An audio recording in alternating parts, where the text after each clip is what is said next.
Welcome back to QAV, episode 814. Kept trying to talk to TK and he goes, save it for the show. So we had to get into the show. Well, it's been a week, TK. Happy birthday. Thank you. For last week. Yes. Had a good celebration. Did you get my gift? I did. Is that it? That is it. Okay. So I've got a bit of work to do to it. You gotta lost a couple of legs. There's a magical incant. Oh, what? Yeah. It came like that? Yeah.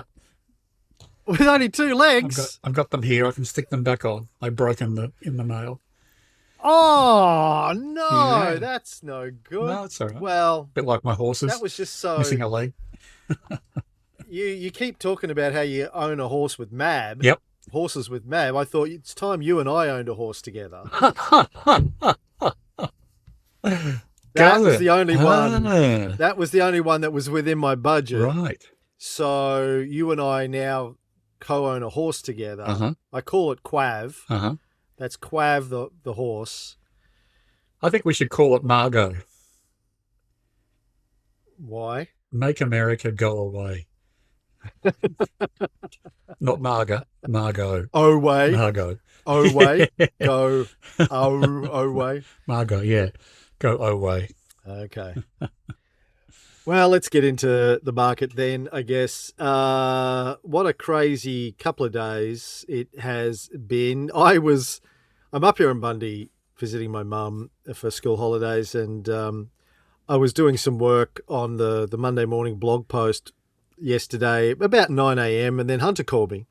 So the market hadn't opened. And I'd done the blog post and I'd looked at where we were as of that moment. I think the light portfolio was still up about 8% for the financial year.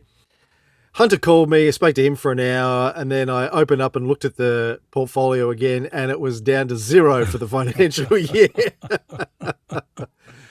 But then it was back up this morning, so it's kind of crazy. There was about 3 or 4 stocks that I was going to have to sell at 9 a.m. this morning. By 11 a.m., I didn't have to sell any of them, except maybe ANZ, which is flirting with its 3-point trend line. Sell, it's above it, it's below it, it's above it, it's below it. So, yes, I own ANZ and I've been looking at it too. I got the alert last night and I think it was like a cent below it this morning. Just thought, no, I'm just going to leave it alone and see what happens today. I think last time I checked, which was about half an hour ago, it was about 10 cents below it, but at $27, so it's 10 cents is neither here nor there, really. It goes up and Chump down change. and that fairly quickly. Yeah. Trump change. Oh, my God. So I guess this will be an episode largely full of what's going on in the US and how it affects us. But again, and I've said this many times over the years, and I'll say it again, it's at times like this when we're lucky to have a system that I'm reading all of the investing subreddits here and in the US, and people are like, just hold, buy more, do this, do that. And there's like, if you were going to places like that for investing strategy or tactics, you would not know which way to move. And fortunately, I just look at my spreadsheet and it tells me what to do and I do it and don't have to think about it, don't have to worry about it. Yeah, I mean, I haven't been going through the subreddits like you do, but reading all the posts that I go through and the newsletters, etc. And there's some crazy stuff being said by some pretty smart people. Things like, we're going to wait for the bottom. And then later on in the article, it's like, you can't pick the bottom. And here are some signs here are some signs of the market bottom, but they don't always work. It's like, you're just casting around. It's, you should have worked out when you were going to be a buyer and when you were going to be a seller years ago and have that as your framework. And then when this happens, you just lean into it. And, I say this all the time too. It's the same is true for having a framework for life. Yeah, very much philosophy so. For life. Yeah. Well, you remember we started off when we started collaborating, it was around Maslow's hierarchy of needs, the framework for life. You've got to work out what's important to you. You've got to get the hierarchy in place, and then you've got to work out what you need for self-actualization. I've been talking to my boys. Taylor just broke up with his girlfriend in LA. I thought they were living together. No, he got an apartment that she had to sign the lease for because he couldn't he doesn't have a history over there to get a So lease, and then they broke up she's a the few days landlord? later. Oh, Pretty oh. much, yeah. And I've been talking to Hunter too, and the question that always comes up with these guys when they're breaking up with girlfriends are all women crazy? And I go, yes, but all people are crazy. Yeah. All people are crazy. All people have insecurities. All people have self-esteem issues. All people, unless they have developed a framework that enables them to deal with those things in a healthy manner. And most people, in my experience, haven't or don't, because usually they don't think about that until the shit hits the fan. And at which point it's often like it's not too late, but because, unless you're on your deathbed, you have decades of life to put that to good use. I was lucky enough to meet Bob when I was 19, 20, who helped me with that and got me through my 20s and 30s and 40s and 50s so far. But, it's like an investment framework's the same thing, right? Oh, yeah. You get it, and then it's there in the bad times. Correct. To get you through it, right? It's already in place. You already know what to do. You don't have to go looking for one. Mm-hmm. When the market's crashing, it's the wrong time to be looking for an investing framework, Yeah, and you said, I remember listening to your podcast many years ago, and you used to say things like, what would Napoleon do? So you kind of like had a framework to refer back to when something was going crazy. It's a bit like an investing framework, what does QAV do in this situation? Yeah. What does TK do? And people were asking that over the weekend on Facebook before you chimed in, but I was pretty confident that you would just be following the rules, right? Exactly. That's what the rules are for. That's why they're there. You don't throw them out at the first sign of trouble. Yeah. Right. We're facing a downturn in the market. What's the first thing we should do? Oh, throw the rules out. The rules out. Yeah. Burn the house down. Knock over the framework. Yeah. Well, look, to be fair, you have fudged and modified rules from time to time. That's why I call it a framework. Framework, yes. It's a guide. Yeah, they can be modified. But as I was explaining to a new member that I did a Zoom call with last week, you don't modify. You do modify things, but you don't do them easily. Correct. Yeah. Slowly change. I think that's a good motto. Yeah. And you let experience guide you. So undoubtedly there'll be something coming out of this downturn in the market, which may be an upturn next week, which we might say, okay, let's look at how we went through that, and is there a better way of doing it? And just in terms of people handling the crash in general, like it's been gratifying again, as it was the last time we went through one of these, to see people in the QAV Facebook groups saying, yeah, I'm just following the rules and doing what it tells me to do. And, I know it'll be okay. And we'll end up with a lot of buying opportunities as the market starts to turn around again. We'll be there like we were in COVID to get in at the right time. And maybe there might be a boom year that comes out of this at some point if Trump comes to his senses, which I don't like the chances of that, but something will happen. The market will turn around at some point. It always does. Yeah, well, I mean, I've written a whole heap of notes on the US market at the moment, if you want me to start going through those. But let's get into it. Yeah, I think that's why people are here, I'm sure. Yeah, I agree. It's certainly top of mind, and it's a shame it's top of mind. I mean, I'm tempted to say it's noise, but it's not. There are real world implications for tariffs. There are real world implications for companies and everything that goes with it, with a downturn in the market, with the potential recession that it might bring on. So, yeah, I'm not. I sound like I'm making light of this, but this could be a real problem. But we do have a framework to get through real problems. So that's the good side of things. But it's like if you go back to first principles, and I've argued this with people, probably once or twice with David Markham, that who was a protectionist when it comes to industries because he wanted to see more jobs kept on shore and people manufacturing cars, etc. in the US. So I get that, but it's even if you think that's a good thing, and I don't, I'm a free marketer when it comes to these things. Even if you accept that that's your position, do you just drop a bomb on Freedom Day, or do you go and negotiate with your partners and put something in place to make it happen that's a little less catastrophic? So that's the first point. Even if you do believe in building up industries again in your own country, there's a way to do it with your trading partners. Which is the way it is always Correct. done, which is through diplomacy and leaders of countries and their chief administrators sitting down and going, well, we're not happy with this, and we're not happy with that, so let's figure out a compromise and come up with a way to move forward. So that's how grown-ups do it. Yeah, but I don't believe. Well, first of all, I don't think putting tariffs on cars, for example, is going to create more car employment in the US, because car factories are probably going to be run by robots. So it's not going to help that situation at all, I don't think. And all it means is that you're going to have investment in the auto industry for as long as the tariffs last. And if you think about the economics of that, right? You're GM, you're the CEO of GM, tariffs have come in, you've got the opportunity to build plants in the US and onshore all your automobile factories. That's probably going to be a 4 or 5 year plan involving multi-billions of dollars. And the only crux that justifies that is tariffs, and the only crux holding that up is the current president. So you may not be as committed to bringing those plants onshore, or your board might not be as you might seem to the president.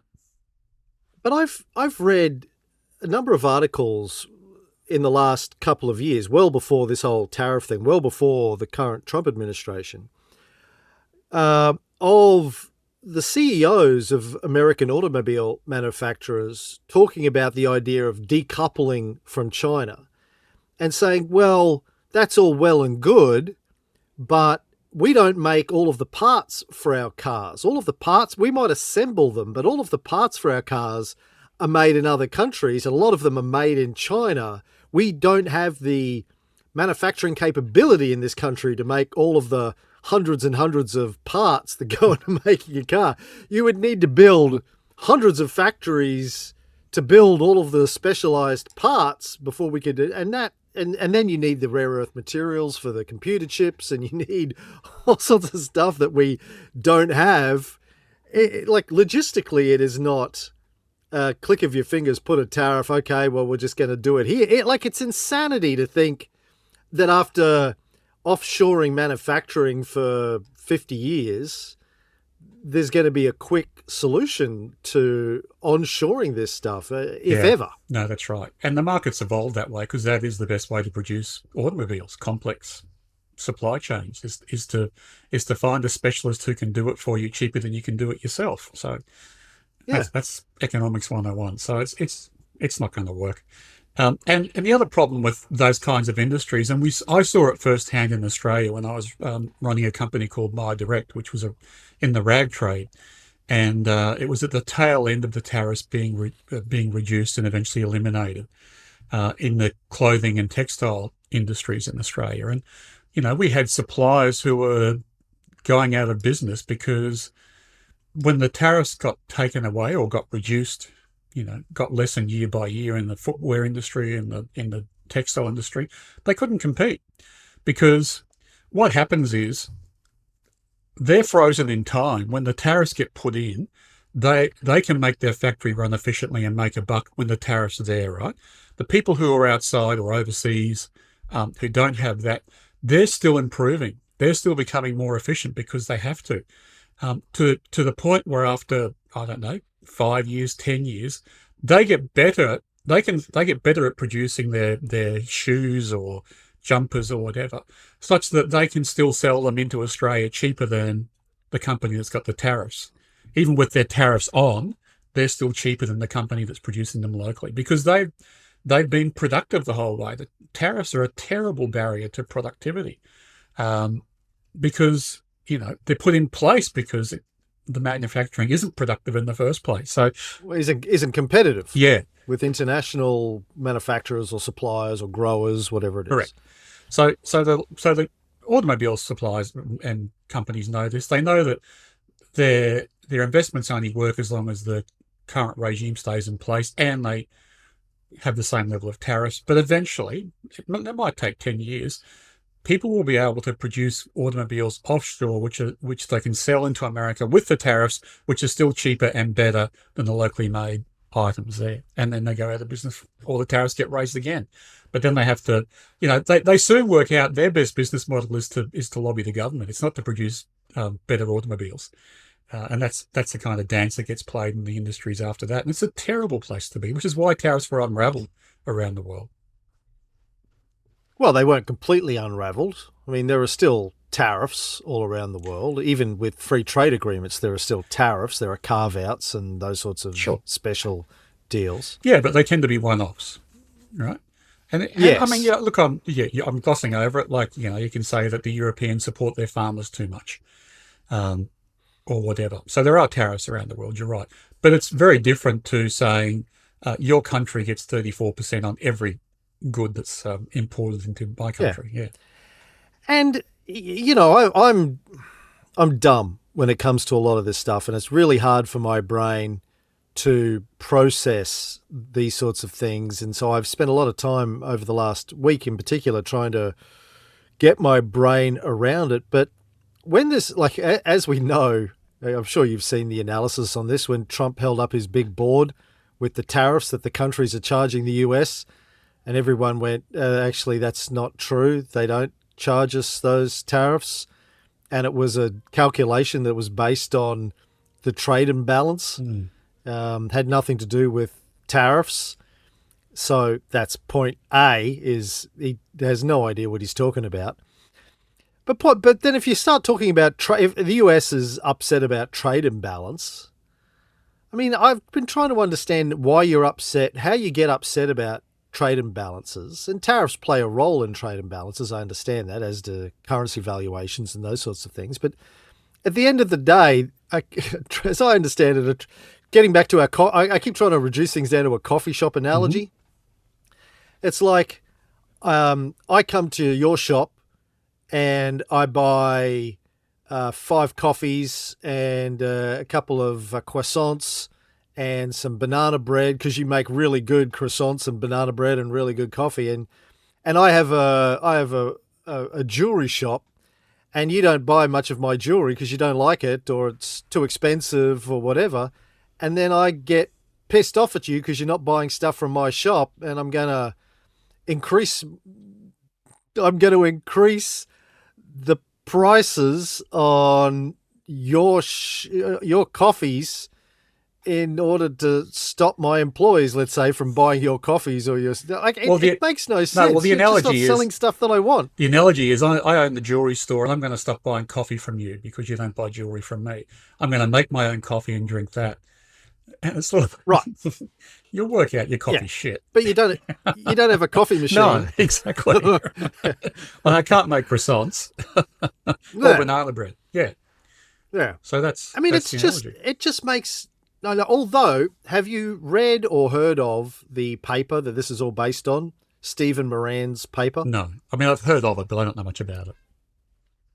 So I started reading it, and then it was too boring, so I got GPT to analyze it for me. But so this guy, Stephen Moran, who's former senior strategist at Hudson Bay Capital and is the current chairman of the Council of Economic Advisors to Trump. He wrote a paper called A User's Guide to Restructuring the Global Trading System late last year. And it seems to be the plan that they're following. And as I understand it, the basic idea is we throw massive tariffs on all these countries. And in order to reduce the value of the dollar. So basically, we throw tariffs on these countries, so Americans stop buying as much of these countries' products, which means these countries have less American dollars, which means they buy less currency-based backed assets, treasuries, bonds, etc., which means the dollar devalues, the US dollar devalues, which means US goods are cheaper for those countries to buy, unless they throw tariffs on them, like China has. But And then that's going to bolster American manufacturing and farming and whatever, because the US dollar will be devalued and their products will be cheaper. That seems to be the basics of Moran's strategy here that they seem to be following. Let's just examine that logic, Cam, because I have heard the argument. I didn't know who it came from. We're going to devalue the dollar. Okay, tick, that's happening now. And then overseas people will be able to afford to buy more of our goods. So they buy more of our goods. What happens to the US dollar when people buy more of your goods? It goes back up again. Although, I mean, the other thing is people tend to buy, US treasuries, US assets, because it's supposedly a safe place to put your money, because it's such a stable genius of a country. With this stable genius running it, I don't think anyone in the world right now is looking at the US going, this is a stable place to invest our currency. I mean, you were talking, as a lot of my American friends do, about, well, Trump won't be in power forever. And I'm like, yeah, he will. Really? Yeah. You really think there's going to be another election? I mean, a real election. There may be a sham election, but as I've said, I don't know if I've said it on this show, but I've said it on my other shows many times, Trump and Musk cannot afford to be out of power now. This is essentially, it's like Caesar crossing the Rubicon. Once Caesar crossed the Rubicon, that was it. He knew that the game had to change, because he would get prosecuted and exiled and destroyed. They were already trying to do that to him, which is why he crossed the Rubicon in the first place. Once you cross the Rubicon, there's no going back. There's no taking unless you're completely, I don't know, willing to roll the dice a second time. But he cannot afford to be out of power. They will destroy him and his family and his colleagues and his friends and Musk. If the Democrats ever get back in power, it's all over. It's lights out for all those guys. Correct. And he's already come out and said as much. And last week on Air Force One, he said, going to run for a third term? Yeah, I'm thinking about running for a third term. There are ways. And there are ways to do it. And then I've read articles which explore that, talking about Vance runs for president, gets the presidency, and then steps down and Trump's the vice president and he gets the job. Or he's speaker of the... that doesn't... speaker he can be. He can't be vice president for that to work, but he could be speaker, yeah. So I agree with you. Oh, he's going to hang on to power. If he can. Like, it's got to be a fight for holding on to power. And if not him, if he dies, it'll be Vance, or it'll be, whoever else, Peter Thiel and Elon Musk want to be running the country. And anyway. The upside is there might be something good for us out of all this, because the people who are now selling to the US may actually flood our market with cheap goods. So we might actually see cheap white goods, cheap TVs, cheap automobiles in Australia, because they can't go to the US because of the tariffs. So that might work for us. What else can I say about this? The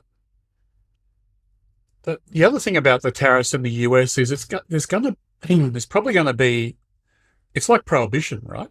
They're now prohibiting items that people want to buy from being bought. It's a bit like in Australia now, where you can buy black market cigarettes for $25 because the government's put a tariff or a tax on legitimate cigarettes, and it just, they've lost all the revenue from that because people are going around that. It's going to happen in the States as well. The border is still a little bit porous in the US. It's very large, and goods will get in at from current suppliers at current rates and be sold on the black market. So that will also help to erode what Trump's trying to do with manufacturing in the US. So that's another reason why it may not work. This is reminding me of Brexit. It's like, this is America exiting the world trade, basically. The UK economy is still not back where it was prior to Brexit. Interestingly enough, I looked up what happened to the stock exchange, and the stock market has been doing okay since Brexit. So it's recovered, just like I think ours probably will as well. But the economy's staggered, lurched in the UK for a couple of years since Brexit. So that's the kind of pattern I'm looking at for the US, or the template for the US going going forward. The last comment I've got is this could all be a grift. Thinking outside the box, Trump may well have had friends shorting the market, and then he'll start saying, "Oh, look at Japan, aren't they lovely? I'm going to take the tariffs away from them. We're both going to agree not to charge each other tariffs." And slowly he walks back from where he is now, and the market shoots up after he got out of his shorts and bought back into the market. So it could also be a grift. You obviously don't follow my TikTok, because I posted a TikTok a couple of weeks ago where Steve Sammartino said that this is a complete grift, and it's currently up around about 600,000 views, and lots of angry debate and comments going on in the comment section. But yeah, well, did you see what happened yesterday when it spiked? The market spiked briefly. Yeah, because there was a rumor. Yeah, and did you hear how that happened? All I heard was there was a rumor that Trump was going to walk the tariffs back, and then they came out later on, and the White House came out and squashed it. One guy on Twitter called Sammartino? A guy who... No, I wish. A guy who goes by the name of Walter Bloomberg. He's got about 1 million followers on Twitter, and he just reposts Bloomberg headlines. He posted a tweet that said that Hassett said that Trump was considering putting a 90-day suspension on the tariffs. The market shot up like 8 or 9 points. And then an hour later, it was like, oh, no, he said he's not going to do that. And the market crashed again. Now, if that guy who runs that Twitter account happened to buy shares before he posted that tweet, or anyone else that said to him, hey, post this tweet, I mean, there's got to be, I don't think it's got to be, but the chance that there's, people on the inside that are ready to buy when it bottoms out before they know that Trump's going to, and no one's going to prosecute them. I mean, they're all sitting they're probably all in the Oval Office with their Blackberries, like with their finger on the button going trade. What was that, Mr. President? Take me. Yeah. Yeah, I mean, I am of the opinion that that Trump's entire plan this time around is just grift. Right. It's just the big grift. Mm-hmm. Him, his children, his associates. Let's just bleed as much money out of the US economy as we can, as long as we can. I don't know what they do then. I don't know what part 2 is of that plan, but when they crash the US economy. Oh, but, Musk will be on Mars and Trump will be in Florida. No. Well, actually, I do, because I covered this on Futuristic last week. So there's this guy, I won't waste a lot of time on this, but there's this guy called Dryden Brown who runs a company called Praxis. Praxis is his way of trying to implement the network state idea. There's this guy who's part of the Elon Musk, Peter Thiel, Mark Andreessen billionaire circle called Srinivasan. He's a partner at Andreessen Horowitz. Wrote a book a couple of years ago called The Network State.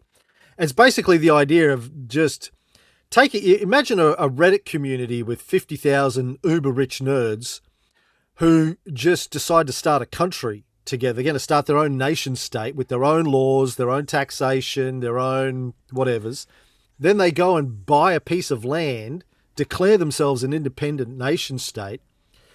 This guy, Dryden Brown, he's raised $500 million in commitments from Peter Thiel and the like. He went to Greenland a year or two ago and tried to buy Greenland to establish Praxis as a nation state there. They told him to go away, but that kind of ties into the Trump efforts to take over Greenland, I think. It's also rare earth elements and all of that kind of stuff, buffer zone, blah. But yeah, they're trying to set up their own, basically, techno-utopian nation state. Fascinating stuff. Is their subheading or their motto, "Where is John Galt"? Yeah, well, that's what I said. Yeah. No, it's Atlas Shrugged. Atlas Shrugged, the other one, okay. Yeah, that's what I said on the show. This is Atlas Shrugged in practice, basically. We'll just go set up our own country in praxis. Well, that's what praxis means in Greek, is putting theory into practice.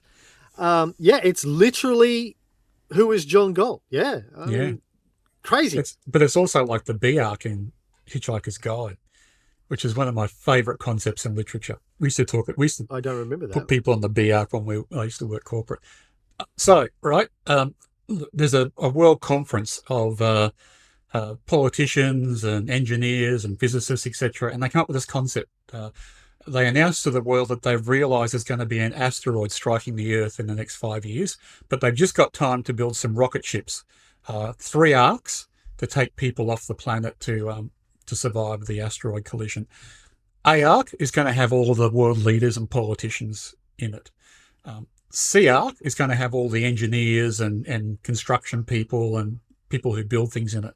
B arc is going to have the rest, all the creative types, the telephone sanitizers, the color coordinators, the movie producers in it. So 5 years pass, they got 3 arcs, they load the B arc, have a big fanfare, big parade, press the button, send it off into space, and then just go. Job done. And then at the very end of the cycle of books, what's his name? Ford Prefect lands on a planet. And after a lot of coincidences, it turns out it's inhabited by the B arc survivors, and it turns out it's Earth.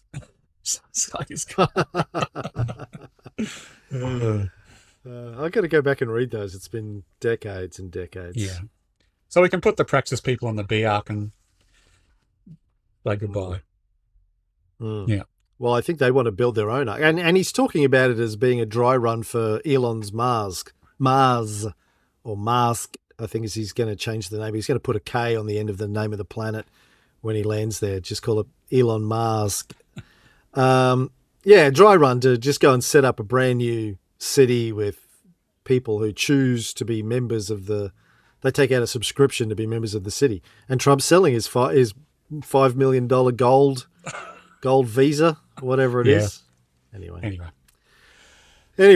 A couple of other comments. One of the things I'm happy about QAV and happy I haven't been investing in growth stocks is I went through and did a little quick comparison. I'm picking the eyes out of some of the stocks here, but some of the stocks, that are at the growth end of the market are down 30% plus this year. And stocks that I'm holding, like, as you said before, ANZ, maybe a sell, but it's down. It's not down that kind of amount. It's down 10, 15%. And so it's times like these. I mean, there's always a time in the cycle when I go, oh, geez, I should look at growth stocks and try and develop a framework to invest in them. That's usually the top of the market. I should learn from that. Next time you hear me say it, just remind me it's top of the market time. But yeah, so like Pro Medicus is down 30-odd% from its high. Macquarie's down 30%. ResMed's down 20%. Xero the same. Next DC's down 40%. Goodman Group down 35%. Life 360 down 30%. But, then you look at the stocks that kind of we focus on. ANZ down 10, QBE down 5. And it just reminds me of the old aphorism, up the escalator, down the elevator shaft, with those stocks that are really priced to perfection. As soon as instability comes into the market, they drop quickly. Yeah, and I've been hearing you say that as long as we've been talking about investing, like when the market hits trouble, they drop like a stone every time. Yep, they do. Yeah. Same thing's happening with the Mag 7 over in the US, obviously. Yeah, and Tesla in particular. And BitTorrent. I mean, dropped a ton too. So, yeah. Yeah, so that's... Well... the other thing I want to talk about, just quickly, last comment before we leave this, is that we've got Telstra. I had a look at today as I was deciding what to do a pulled pork on. It's just off the buy list. I think it's a QAV score of 0.09, but it has been on the buy list earlier this year. It's one of the only stocks going up at the moment. And another one which has been on the buy list, I think last year, came off it, was Austal. ASB is going up as well, because there's been two things that happen in this kind of market. One is there's a migration to what's called the defensive stocks, so the likes of supermarkets, kind of the boring stocks that sell everyday things to people that they need to keep buying. They tend to, start to see a bit of growth, or at least support. in this market. Telstra is one of those too. People are probably going to keep their phones. They're not going to. They'll cut back on a lot of things, but they'll keep their phones going. Same with supermarkets, so that's good. Austal's a bit different this time. Austal's one of its large businesses is building and selling ships to the US Navy. So defence stocks are having a bit of time in the sun at the moment as all countries are kind of reevaluating, at Donald Trump's insistence, whether they're spending enough on defence. And as alliances are a bit more fluid these days, they're kind of reevaluating their own abilities to defend themselves. So, Austal's been doing well as well. I hope they're all trying to figure out how to defend themselves from Donald Trump. That's who I want to be defending myself from right now. Speaking of which, I noticed the spokesperson for Beijing's embassy in the United States told the AFP, "We have stressed more than once that pressuring or threatening China is not the right way to engage with us. China will firmly safeguard its legitimate rights and interests." When he threatened to double the tariffs on China. They're like, I don't think so.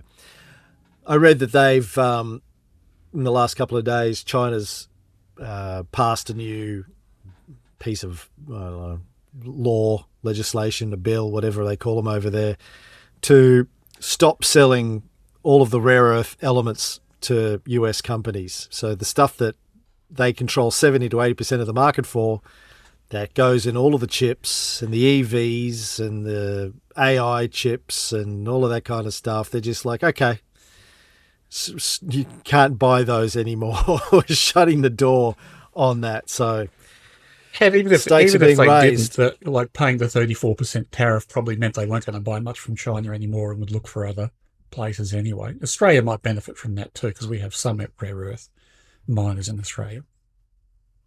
Yeah, but I don't think we cover the range of rare earth minerals that the Chinese own, a lot of which are critical for military equipment, as well as I said, EVs, AIs, computer chips, whatever.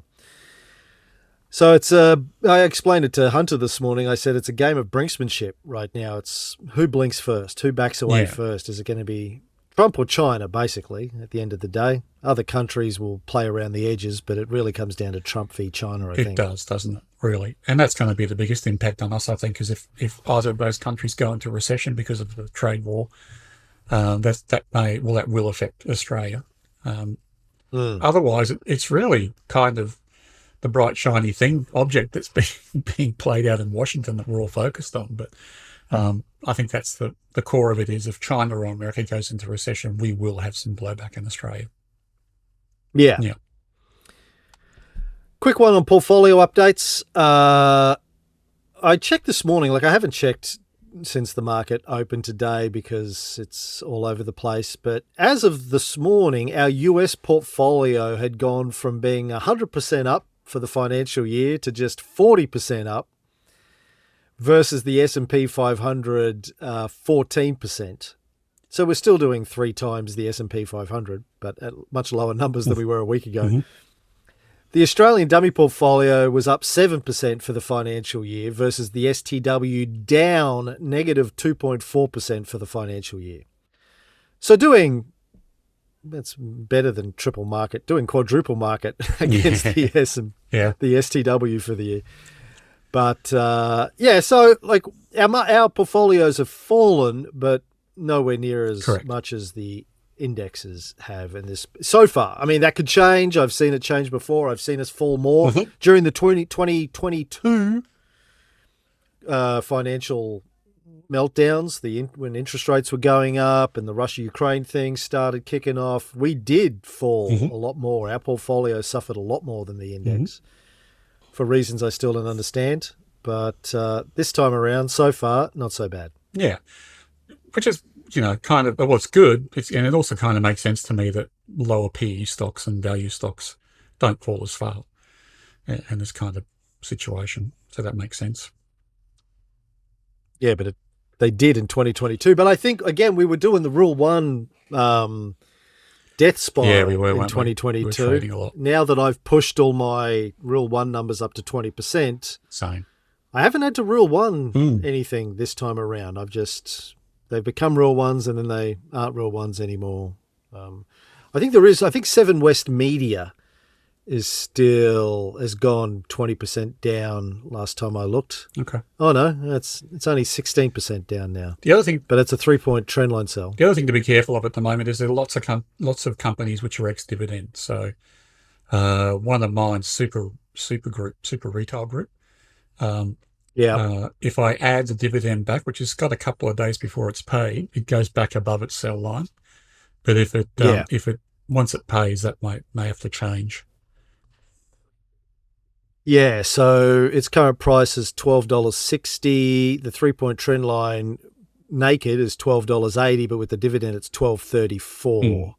So it's still well above that for the moment. And ANZ, by the way, is now back above its 3-point trend line by 1 cent. By 1 cent. That's good enough for me.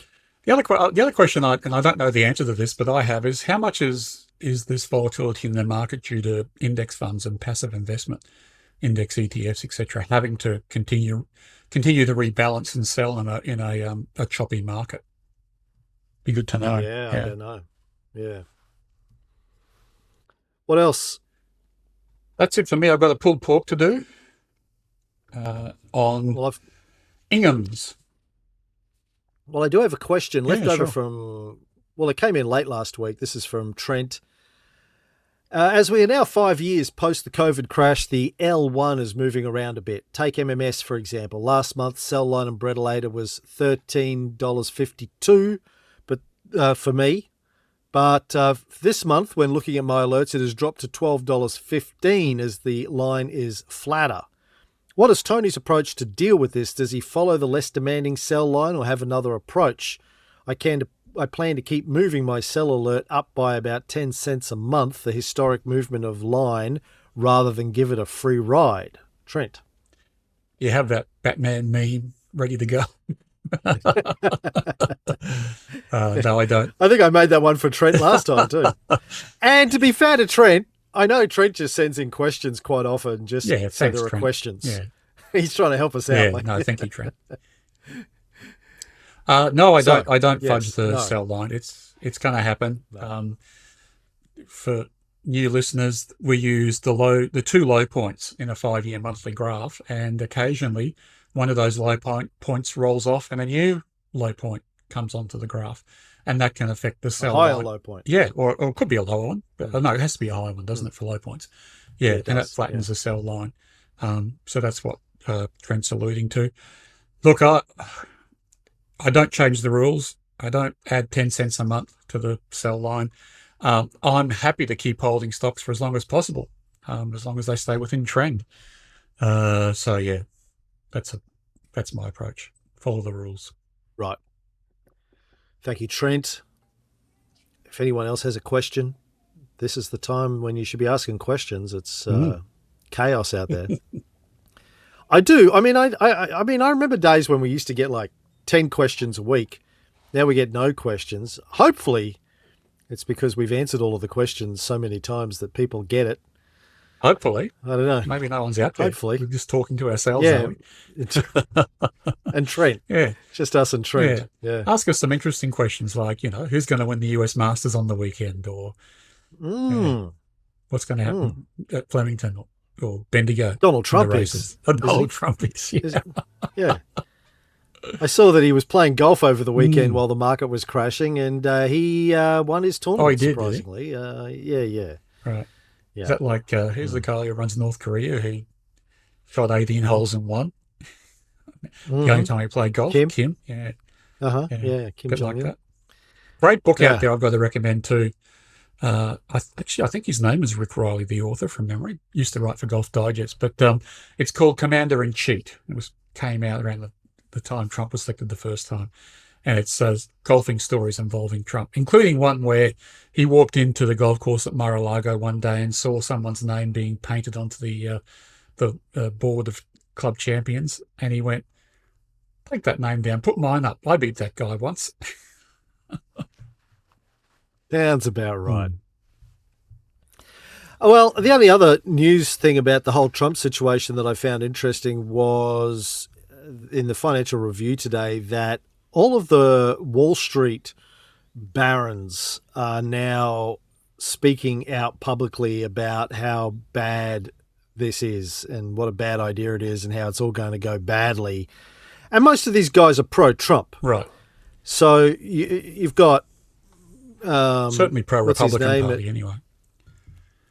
JP Morgan. Bill Ackman came out, said the US is heading for a self-induced economic nuclear winter. Boaz Weinstein predicted the avalanche has really just started. Jamie Dimon warned it may be disastrous in the long run. Larry Fink said the US economy was weakening as we speak.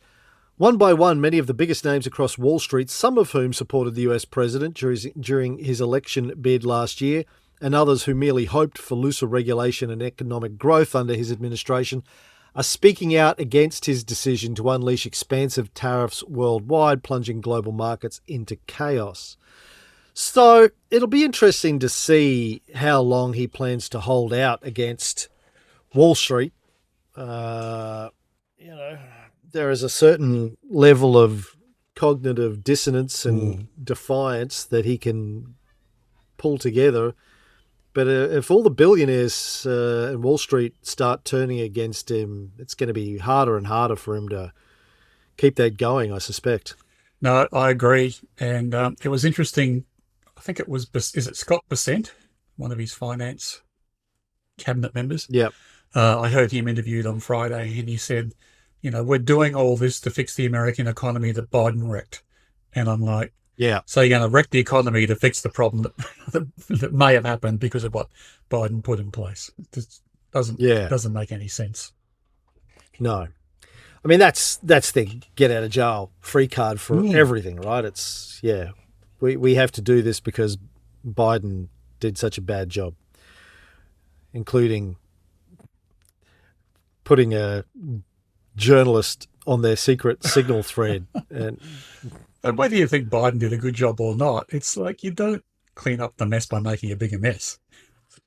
Yeah. Yeah. Anyway. Yeah, that's interesting though, isn't it? I mean, how long can Trump hold out against Wall Street? There's got to be a market somewhere saying how long before he gets impeached as well, I think. That's got to be on the cards. Can he be impeached? Doesn't he control both houses now? Yeah. I don't think he can be. Midterms, I don't think he can be impeached. Maybe the smart money's on the midterms. Are there going to be midterms? Yeah, good point. I don't know, man. I can't see that happening or happening smoothly anyway. We'll see. See how much money Elon has left by the midterms to buy an election outcome this time around. What was I watching?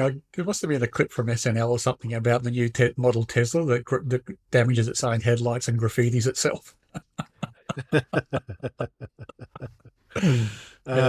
the autonomous Tesla. Yeah. Taylor called me the other day from Waymo. He was catching a Waymo from Venice Beach back to Hollywood, and it was going to take like an hour.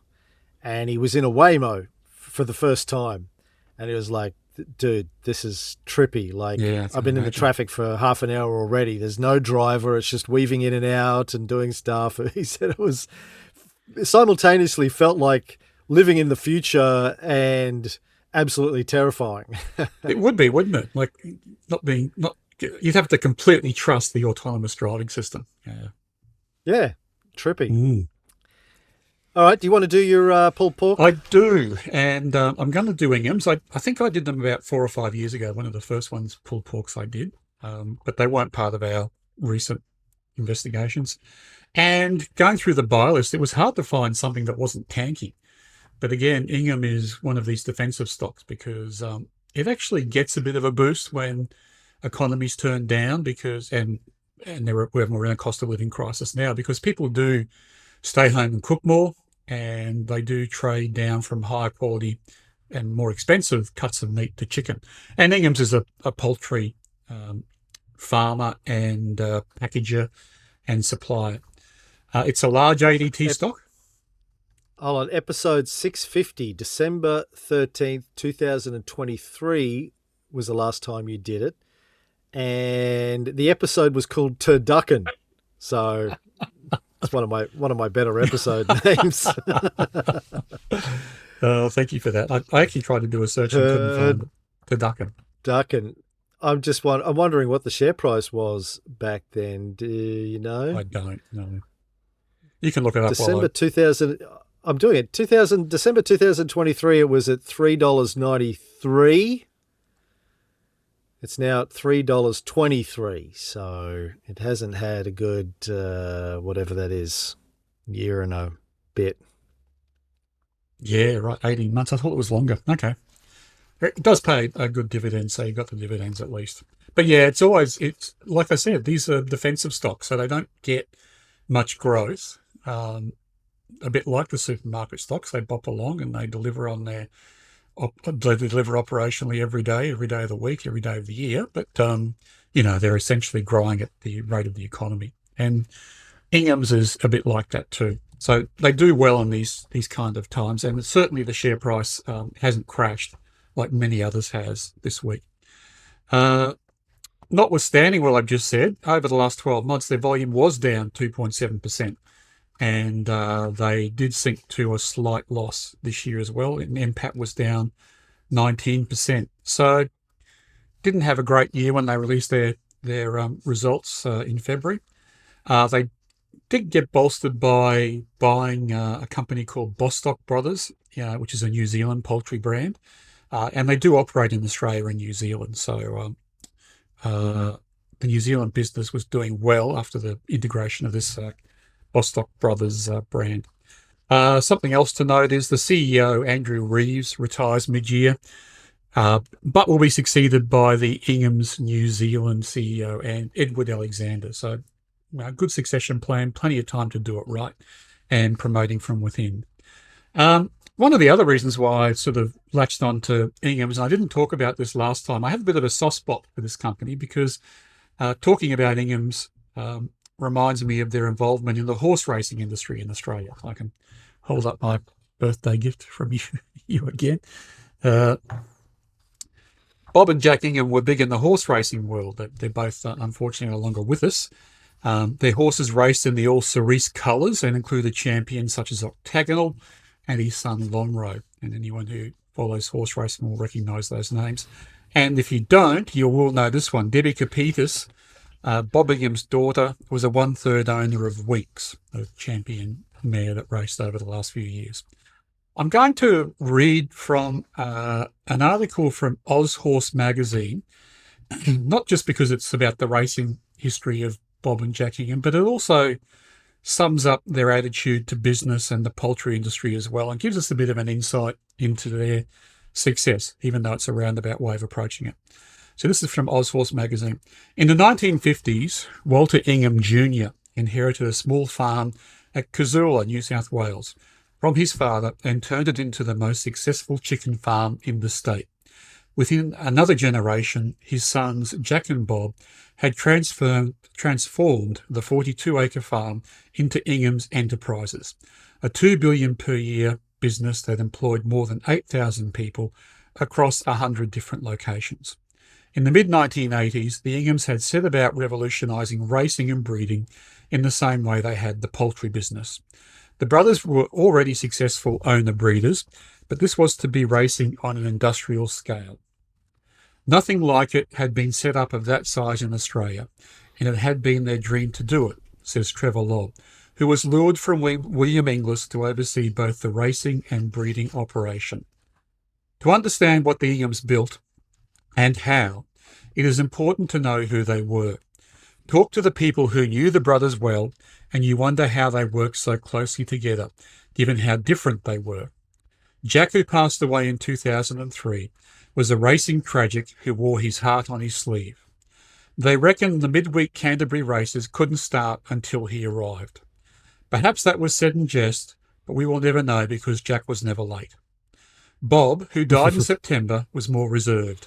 He loved racing, but just as much, he was a pragmatist, a facts and figures man who tallied every cent and produced a ledger for everything, even the brothers' betting, on June 30 each year. The brothers went halves in everything, even wins and losses on the punt. I paid for 3 of Jack's divorces, or half of them, Bob joked in the 2008 interview with commentator John Tapp. Initially, the brothers operated from adjoining desks in a Liverpool office that had a single telephone line, and sometimes used their similar-sounding voices to streamline their communications with customers. Somebody would ring and they'd be talking to Jack.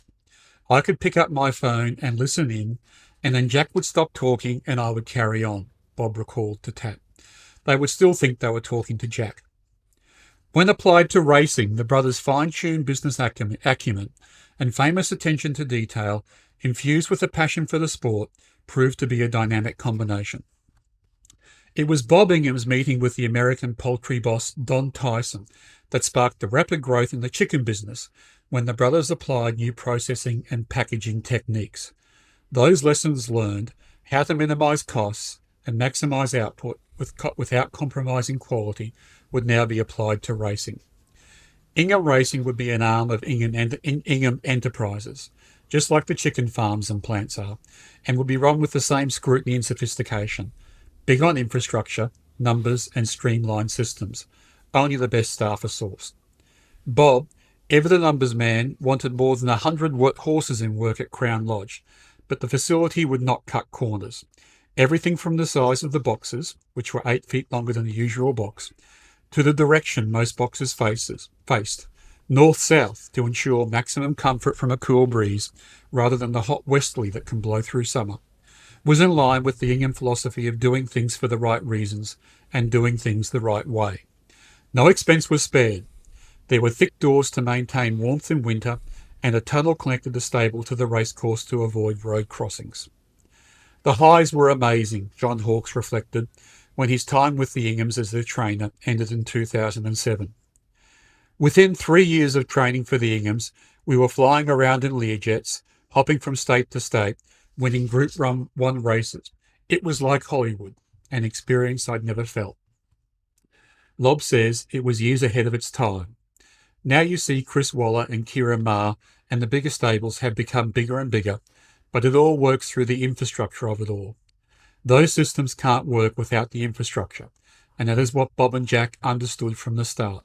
It was a huge operation, but because Bob was a stickler for facts and figures, it worked. It's all genetics, Bob Ingham once said. He was talking about chickens. If you match them right, it makes the chicken grow quicker and they eat less food, he added. But he could easily have been talking about the art of breeding thoroughbreds. Goes on to talk about what they did in the racing world. Talks about the fact that they raced the long row. Lobb again, I'll quote from him. He says, and this is the fact that they continued to race long row well after they were offered millions of dollars to buy him to send a stud. Lobb says, we were lucky we were in a position by then to knock those offers back. We knew that every horse had cost from birth. We knew what every horse cost from birth and how much it returned. That meant we knew which lines were working and which ones weren't. Close friends are adamant that had Jack still been alive, he would never have sold the operation. It would have broken his heart. But in the end, it was unsurprisingly a number that caught Bob Ingham's attention, $500 million. That's how much Sheikh Mohammed of Godolphin Racing paid in an all-inclusive walk-in, walk-out deal that remains the biggest of its kind in racing history. So that's the Inghams, Bob and Jack, how they grew the poultry business and how they grew their horse racing business and then sold it to Godolphin, to the Sheikh. What a nice story. It is good, isn't it? Lovely. It's well written. Yeah, I like that. Yeah. QAV numbers for Inghams. The stock price I'm using is $3.21, which is 9% below consensus target. Yield is almost approaching 6%, 5.92%, which is strong, but just below our cutoff for a score in the buy list checklist. Stock Doctor Financial Health and Trend is strong and steady. Stockopedia ranked ING's quality as a 94, with a NEF score of 7 out of 9, both good. Overall, Stockopedia ranked ING a 98 out of 100, which is a tick, both for quality and for the overall ranking. PropCAF for this company is 3.1 times, making this very cheap from an operating cash point of view. EPS was negative for the half, meaning IV1 is negative, so it's pretty irrelevant. IV2 was $2.72, but both IV1 and IV2 are both below the share price. Net equity per share is 64 cents, so we can't buy it for anything like book value. Earnings per share forecast, however, is to grow next year, but without a positive PE ratio, we can't score it for growth over PE. This stock doesn't have an owner-founder. Since the death of Bob and Jack, no one's picked up that mantle on the board, so we can't score it for that. No PE, so we can't score it for that. Equity is almost continually increasing, but just misses in one half, so it doesn't get a score for that. It is a recent 3-point trend line upturn, which is one of the only manual data entry items we can score it for. So overall, it gets a score of 8 out of 15 for quality, or only 53%, which is not very high. But the low prop CAF means the QAV score is reasonable at 0.17. So that's the story of ING. The risks, it's essentially, it's almost like a commodity stock. So it does face risks if feed prices go up. It's also faced the risk recently of bird flu, which has infected some of the poultry farms in Australia, and they've had to be shut down and their chickens killed. So that hasn't been good for those companies.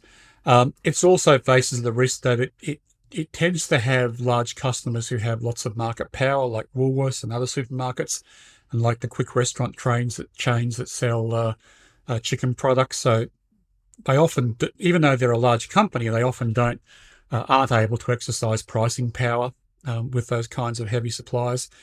However, if there is a recession, then ING is a defensive stock, and people will trade down to cheaper cuts of meat and will eat at home more, which is a trend that's been happening in the last year anyway, and that will benefit this company.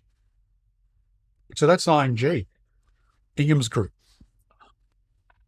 I read a story yesterday in the Fin or somewhere, I think, talking about the rise of Ozempic in Australia, Sydney's northern shores and places like that. Yep. Apparently, Mosman, everyone's on Ozempic. But interesting, it was talking about the trickle-down effects of Ozempic. I don't know much about Ozempic and that class of drugs, but apparently they work by suppressing cravings for sugar and things like that. And then it was saying that people are eating more healthy foods and going to eggs for more protein. Right. And so that, because it's been really hard to buy eggs here. I don't know how you find it down there, but we go through weeks where there's no eggs. And we eat a lot of eggs because I need it for protein, for kung fu, for my amazing body transformation. I won't take my shirt off again, but Chrissy has been making fun of me lately because I'll, find 3 or 4 opportunities a day to have to take my shirt off just to go, look at my body. Isn't this amazing? Well, thank you for not taking your shirt off. All right, you convinced me. All right, I'll take... No. I spilled coffee on my shirt yesterday. Oh, well, I'm going to have to take my shirt off. But yeah, they were saying people are eating more eggs. So that, on top of the avian flu and the floods that have hampered distribution, that kind of stuff. But yeah, apparently they were just talking about the effects of something like 9% of the US population is taking Ozempic or that class of drugs, they reckon now. And then that has trickle-on effects with, changes to diet. Yeah. Also changes to how people exercise, where they get their dopamine from. People are saying in this article, I think they were Australians, that they don't get dopamine from eating junk food now, so they're doing online shopping or stuff like that to get their dopamine hits, late night online shopping. Yeah, I know. Interesting how one thing like that can have lots of macroeconomic effects, And not just that, but one germane to what we were talking about, there's a company called Eucalyptus in Australia, which is making their own put-together versions of the same drugs that go into Ozempic, because Ozempic's regulated in Australia, and they're getting around the regulations by what's called compound pharmacy. So they're getting their own ingredients and putting it together to make their own version of Ozempic, which gets around the regulations apparently. And that's been flourishing. It's been a hot business to invest in. Just the same as it will happen when Trump's tariffs come into effect and people can't. Well, Ozempic's probably manufactured overseas. It's not. It's what's it called? Nordisk. Novo Nordisk is the company. Comes out of Norway, I believe. So it's going to face tariffs. So yeah, someone's going to find out a way of producing it in a semi-black market sort of way in the US to get around the tariffs. So there are real world examples of this. If anyone wants to have a listen in more about this whole issue, there's a great deep dive that the Acquired podcast did a few months ago on Ozempic and Novo Nordisk and the whole history of it. It comes out of the production of insulin, which I think was invented in Canada or discovered in Canada as being a cure for diabetes. And they go into the history of how diabetics were treated, and it's horrific, the kinds of things people with diabetes was put through to try and cure it. And then someone came across that the fact that they were insulin deprived, and then started giving them insulin, and there was still lots of problems with that, getting the dosage right, etc. And Novo Nordisk was one of the people who was able to mass produce insulin for the first time, because it's very hard to produce. I don't think it exists in the wild. It's produced by one of the glands in the body. But they came up with it. Anyway, it's a great podcast to go and have a listen to, even just from the historical aspect of it. But they also cover Ozempic and the economies of that, and how Novo Nordisk has been a terrific company to invest in. This is Tobias Carlyle's podcast, that Acquired podcast? Yeah, I think so.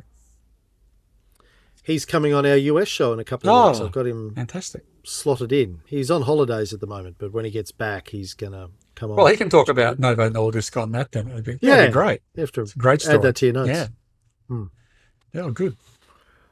Well, that's the show for today. I mean, just to wrap up for people, if you're not going to listen to After Hours, just stay the course, follow the rules, and it'll all pan out. It'll be fine.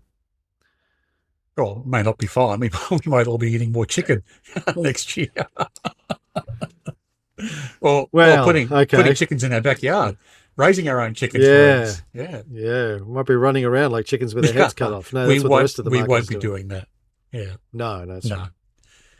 After Hours, what do you got? Yeah, well, thanks for all the birthday wishes, and thanks for your gifts, and thanks, Cam. It was great. We had So hold on, that horse wasn't wrapped. It was properly? wrapped in How bubble. did it get broken? It was wrapped in bubble wrap. But the legs were still broken off. Yeah, unfortunately. Anyway, I'll go on back on. It was a nice gift, thank you. Nice gesture. It's amazing how many people say to me, we don't know what to buy you. And I'm like, I like horse racing. I like golf. I read. I watch movies. It's like, yes, I'm probably the easiest person, if you think about it, to buy for. Anyway. Yes. Yeah, you have lots of interests. Correct. Yeah. So thanks for that. That was great. Alex brought me a gift, a T-shirt. You probably like it. Oh, Quintinin and Tarantino by Written Directino. That's great. Yeah. I love it. I was almost going to wear it today, but I stuck my QAV shirt on. That's nice. Yeah. So that was good. I've got a horse racing at 5:00, and I've been so busy the last few days. I haven't had a chance to put the email out. So it's gone out before we came on now. But Chacho Changes will have run by the time people listen to this. Hopefully we'll have won, but who knows. Is starting favourite. So I'm going to wish myself good luck for that one.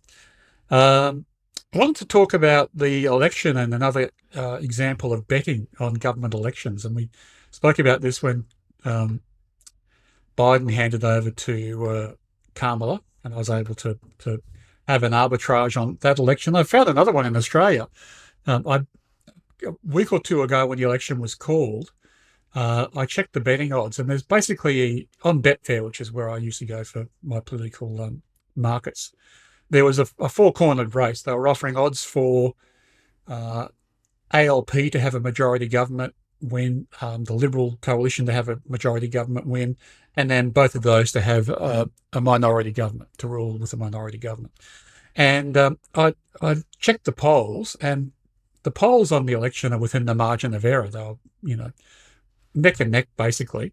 And the AFR did a review of the most marginal seats, and I read that and thought, the ALP have a a 2-seat majority at the moment, and you can make a case to say net they may lose a couple and gain a couple in the election if you go through seat by seat. So I checked the odds. The ALP to the Labor government to form majority government was $7, because everyone was saying, oh, it's going to be a minority government either by the Liberals or by Labor. And I'm thinking, it's not what the facts are saying, at least if you say polls are facts.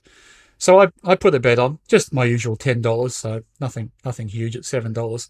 I checked it before I came on today. That same offering for the ALP to retain government in its outright is now $3.70. So the arbitrage is to lay it, which you can do on Betfair. In other words, I'll put my $10 on it. If the ALP do win majority government, then I win 70 and pay someone 37. And if they don't, I get my $10 back because the person who took my other side of the bet loses. So it's a risk-free trade now to win $12. I'm not gonna bother doing that for $12. I'll probably just keep it naked and try and win 70. But I just these kinds of things in markets where people are using opinion to drive the betting guides rather than the facts, or rather a realistic assessment of the facts, just keep popping up all the time. Have you built a checklist for these? I haven't. No, it's just a bit of common sense. Looking for value in the market. Uh-huh. Well, what have I got? I told you before, I started watching Slow Horses on your recommendation. I've watched the first couple of episodes, enjoying it. It's a slow burn. I like it, yeah. It's a slow burn. I don't know what's going on, but I get a sense that Jackson Lamb is up to something, but I don't know what. But great performances, interesting story, nice cast, and Gary Oldman's great. He's fun. I've been watching The Studio too. We watched episode 2 of that last night, The Oneer. That was just great. Just brilliant. Yeah, just fantastic. It's really good. So impressive. Yeah. Impressively done. And the cameos are brilliant. And, well, did you recognize the woman who played herself as the director of the film that he was I did not. On set for? No, who was that? She's a Canadian actress called Sarah Polley, who I've been a big fan of but haven't seen much of for 25 years. There was this great 1999 film called Go that starred her, Timothy Oliphant, Katie Holmes, Jay Moore. It was basically about a bunch of young 20-somethings that do a drug deal before going to a party, and then things go wrong and they have to, they buy some drugs and then they're going to sell them and they get robbed, and Timothy Oliphant's the drug dealer and he goes, I want my money back. I don't care what happened. And he holds Katie Holmes hostage, but then she flirts with him, and it's great. Sarah Polley was the lead in it. Really great, but it was directed by Doug Liman, who directed Swingers before that. And then went on to do the Bourne films and a lot of other things that he did. Edge of Tomorrow, the Tom Cruise one where he was like a clone or something. There's going to be a sequel to that coming up soon. Oh, really? Oh, Doug Liman's a great director. I really like his stuff. But this was one of his early sort of indie films. Sarah Polley disappeared after that. She's sort of a really lefty Canadian political activist who was offered the lead in Cameron Crowe's film Almost Famous and turned it down because she didn't want to do big Hollywood films. And what's her face? Goldie Hawn's daughter ended up doing it, and got an Oscar nom for it, I think, too. Roller Girl. So she went back to Canada to mostly do indie Canadian TV and film and be a political shit stirrer and stuff like that. Anyway, it was great to see her. I was like, oh shit, I haven't seen her for 25 years. It was fantastic. She was good. But I've got to wait for the next episode. I watched that one. I wanted to watch episode 3 straight away, but it drops every week, unfortunately. Yeah. Oh, there's only 3 out, so that's where it's up to. Yeah. Oh, right. Oh, well, that's good. And we took Fox and one of his friends to see the Minecraft movie on the weekend. Yep. Man, since it was announced, all I've heard is people shit talking it, and my older boys were shit talking it when it came out in the US. Sunta sent me one of the first reviews that gave it a 1 star and said it was the worst film of the year. We went, but then Taylor went to see it before us in LA, and he said, dude, this is a 9 out of 10. We went to see it Saturday afternoon, and it was one of the best cinematic experiences we've ever had. Partly because the film is good, the film is fun. Right. It's Jack Black doing 100% Jack Black. It's like, and one of the things I didn't realize before we saw it was that it was directed by Jared Hess, who's the guy who directed Napoleon Dynamite, which is one of our all-time favorite films. It was 20 years ago, but great film.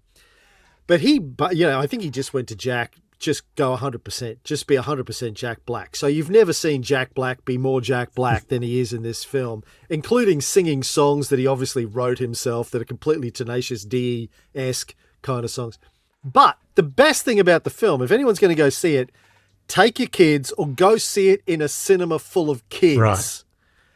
Because the kids go nuts in this thing. I have never, not even when they did the Star Wars reboot, whenever it was 10 years ago, I have never seen a cinema go this nuts. Every line that Jack Black said that was in the trailers about Minecrafty stuff, the kids in front of us and behind us would all stand up and scream and throw popcorn. They just went bananas, and it was so much fun to see these kids just going ballistic over this film. It was crazy. And Taylor's been sending me, he said the same thing happened when he went to see it, but it was full of 20-year-olds. It wasn't kids. It was 20-year-olds who grew up like he did with Minecraft.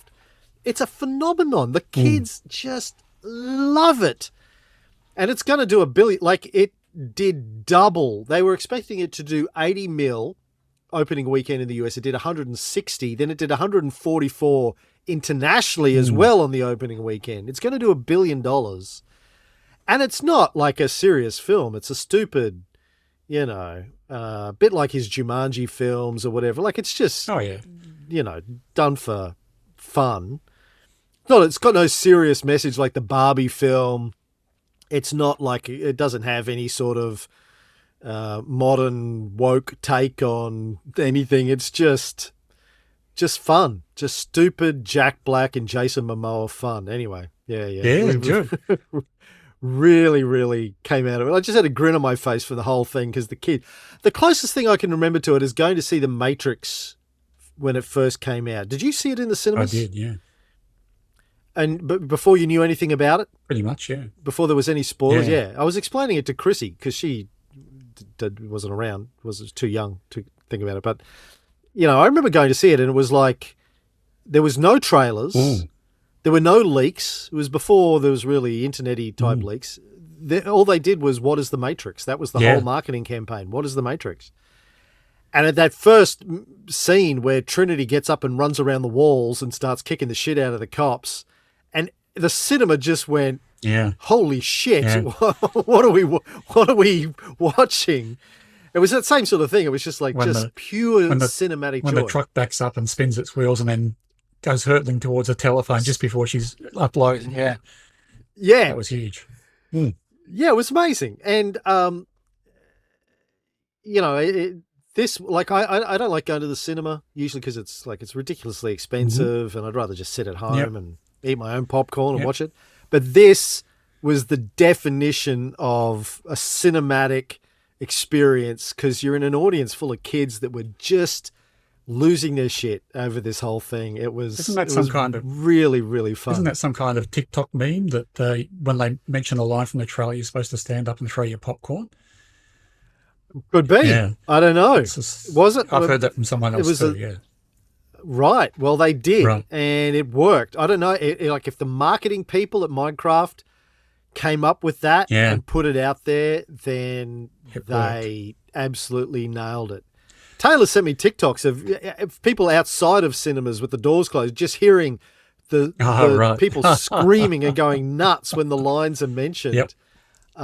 Brilliant marketing if they deliberately engineered this, like absolutely nuts. Does that mean we're going to see a Kool-Aid movie? Well, of course. we saw the Minecraft movie and then watched that episode, I think, that night. So it was like, that's a reference from the first episode of The Studio, the Seth Rogen thing. Yeah, which was great too, by the way. When he runs into Scorsese at the party, and then Steve Buscemi comes in, and you just hear Steve Buscemi go, "Marty, what's wrong?" That was brilliant. Yeah. And Marty playing himself, like he's so good. You're looking further. Why are you looking further? Yeah. I know a further look. Where's that further? Yeah. Why are you further? If I know anything, it's furtive acting. Why are you looking furtive? Yeah. How great. Just great. I was going to say, I'm happy for Jack Black and I'm happy for Seth Rogen too, but so I just hope Jack Black doesn't die of a heart attack before he gets to enjoy this level of success.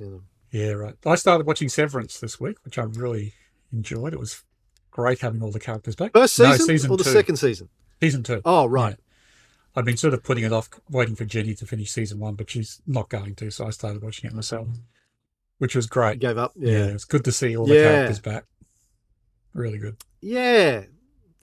It's an interesting season. I wasn't as impressed with it as my boys were, the finale, but yeah, interesting. I mean, I give them props for trying to do something that's different and original and just trippy. Just plays with your mind. Very trippy. Like speaking of wonders, like that running through the corridors, you just turn corners and turn corners and turn corners and turn corners, never getting anywhere. Yeah. My concern with that show is that it reminds me too much of Lost or X-Files. In that they've created so many balls that are up in the air or plates spinning. Shows that do that don't have a good history of landing them all. Like if you think about the shows that have had really good landings, I think of Breaking Bad, Better Call Saul, Sopranos, The Wire, The Shield, and they weren't that complicated. They were pretty straight up gangster stories or, bad guys turning good guys turning bad, whatever it is. The shows that get too clever, usually, because, I've seen enough writers talk about these sorts of things on podcasts, they don't start the shows. Battlestar Galactica was another one that lost it at the end. They don't start these shows knowing how it's going to finish. They just have an idea and then they just keep coming up with ideas. Oh, wouldn't it be fun if? Yeah, right. Wouldn't it be crazy if? And then at some point they're in the last season and they've got 50 open question marks and that they have to figure out how to close up, and they're lucky if they close 2 or 3 of them up, let alone all 50. And yeah, okay. Anyway. Yeah. Oh, I'll keep watching. I'm reading a book. Yeah. Unrestricted Warfare. I'm rereading it. Actually, I'm continuing reading. I started it a year or two ago. It's by Chao Liang and Wang Shongshui. It was written in 1999. They were 2 PLA colonels, People's Liberation Army in China. And it was basically their plan for... It's known as the basic textbook by the Chinese strategist for how China was going to take over the world. And I've got 3 or 4 books about China's long-term strategy here that I'm reading, and this is one of them. And it's really good. Look, I'm an unabashed fan of China and what it's done in the last 50 years, how it's gone from being the one of, if not the poorest country on the planet to one of, if not the most powerful countries on the planet in 50 years in my lifetime. And I think they've done an amazing job. I think they're an absolute, Charlie Munger called them an economic miracle. And I don't think most people in the West pay enough attention to how they've done it and how they're doing it and how they pulled it off. So anyway, I'm reading a number of books on that at the moment, which is good fun. As well as Len Dayton's sequel to that last one. Which one's that? What's it called? Horse Fall Water or Horse something? Underwater. Good book. Horse Underwater. Good book.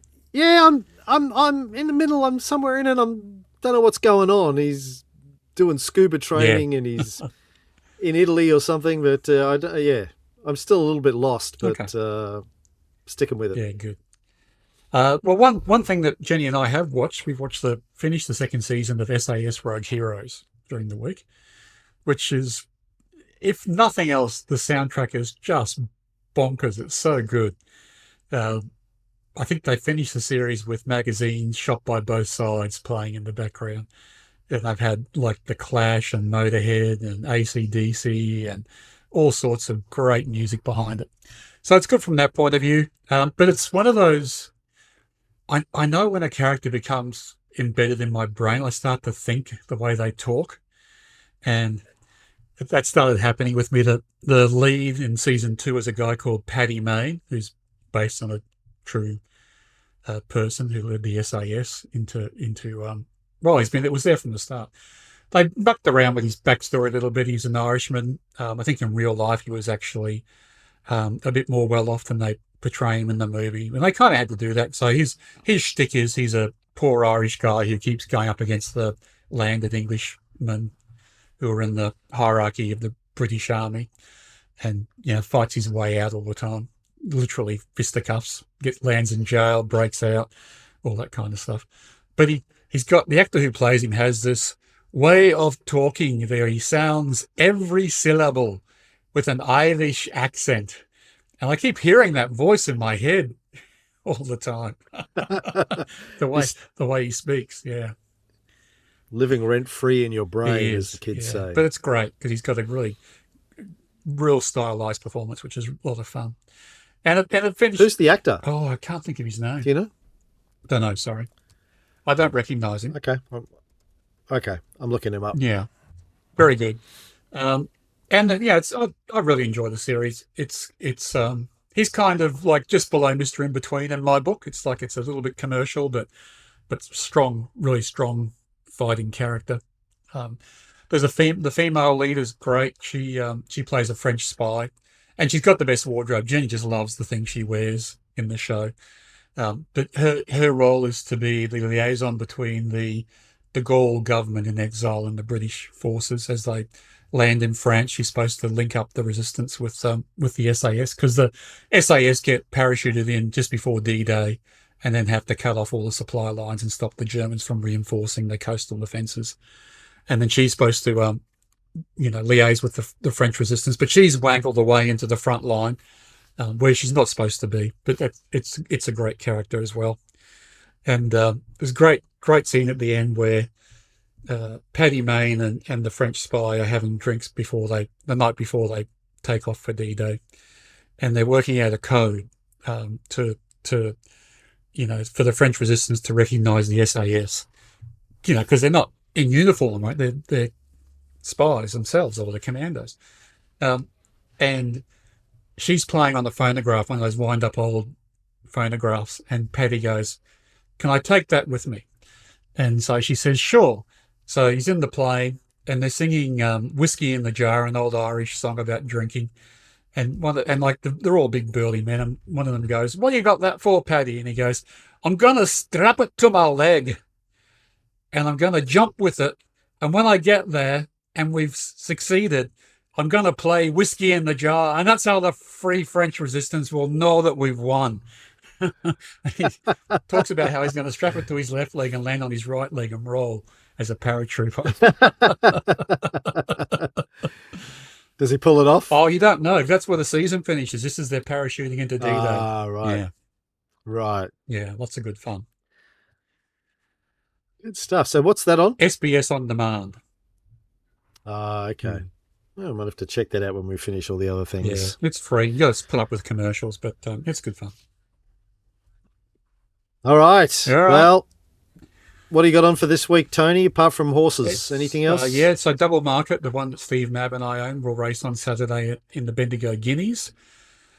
It's Masters week, so I'll be sitting on the couch glued to every shot being played in the US Masters, reliving the 2 times I've been there. Usually on my birthday. It's a bit of a birthday present to me, watching the US Masters golf tournament. Jenny's up in Melbourne at some meetings, so I'll go and pick her up during the week. On Saturday. I'm not going up to Bendigo to watch the horse run. Alex asked me to do a class with her. We're doing a seminar on mid-century design, furniture design at the National Gallery. So fantastic. Yeah, she doesn't ask me to do much, so I thought I'd go along with her. Yeah, which would be interesting. So the background to it is she's working for the Gibson's auction house, and she spotted a bit of a gap in their market. They don't have an expert on mid-century furniture design. So she thought off her own back, she'll go and do this course and then start to try and edge her way into that role to start climbing up the corporate ladder at Gibson's. So I thought, I got to support her. That's a great initiative. So we're going to the NGV for an all-day seminar on Saturday. That sounds fantastic. Yeah, Sounds like a lot of fun. The funny thing is, we're going to learn about the Eames chair and Bauhaus and things like that. And we were talking about it, and then I was over having a pizza with her and Sean the other week discussing it, and Sean's playlist was on Spotify and the song started up, and I said to Alex, is that Bauhaus? That sounds like Bauhaus, and it wasn't. But we both started going undead, undead, undead at exactly the same time, at the right cue in the musical intro. So wow. She said, we both got the same brain. Your work here is done. Yeah. That's a reference to Bela Lugosi's Dead by Bauhaus. Yeah. I love Bauhaus. Yeah. Both the design and the band. Yeah. Yeah. I got a book on Bauhaus not that long ago, like a couple of months ago. I got a book and was reading up on the whole movement and et cetera, et cetera. It's great, isn't it? I saw an exhibition of them at the Guggenheim when I was in New York once, and fantastic. Revolutionized design of radios and household appliances as well as buildings and everything. And just graphics. Yeah. Approach to thinking about design in general. All right, TK. Okay. Well, thanks for everything, and let's see what the week has to hold. We'll be back next week to pick it apart again. Find out. Happy ASX. Yeah. Have a good week, everyone. Yeah.